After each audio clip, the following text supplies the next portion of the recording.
Magandang araw Pilipinas, naging maagap ang mga ahensya ng pamahalaan sa kanilang evacuation rescue efforts sa mga lugar na naapektuhan ng bagyong Quiapo at Habagat.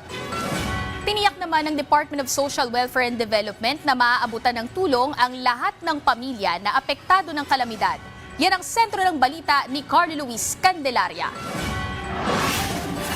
Bagamat nasa labas na ng Philippine Area of Responsibility ang bagyong Quiapo, nag-iwan naman ito ng pinsala at mga pagbaha sa Hilagang Luzon na tinamaan ng bagyo at maging sa iba't ibang lugar sa bansa na inulan dahil sa epekto ng hinatak nitong habagat.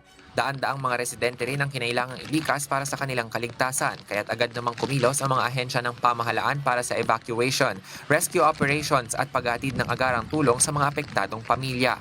Sa pangunguna ng Department of Social Welfare and Development o DSWD, nagpapatuloy ang pamamahagi ng mga family food packs at iba pang relief items sa mga evacuation center at mga komunidad na lubhang naapektuhan ng bagyo. Alinsunod sa direktiba ni Pangulong Ferdinand R. Marcos Jr. na tiyaking agad na naaabot ng tulong ang mga pamilyang apektado ng mga kalamidad.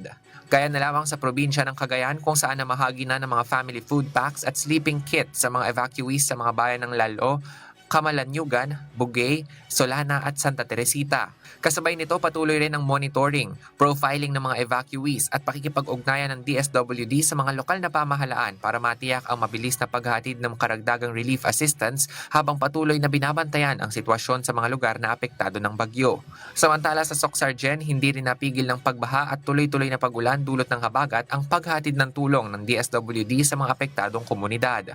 Libo-libong family food packs ang naipamahagi sa ilang bayan sa Maguindanao del Sur habang daan-daang mga pamilya ang tumanggap ng mga family food packs, ready-to-eat food boxes, family clothing kits at kitchen kits sa Sultan Kudarat. Sa Western Visayas, agad din na rumesponde ang DSWD matapos maapektuhan ng pagbaha ang ilang residente sa Hordan, Guimaras dahil sa habagat.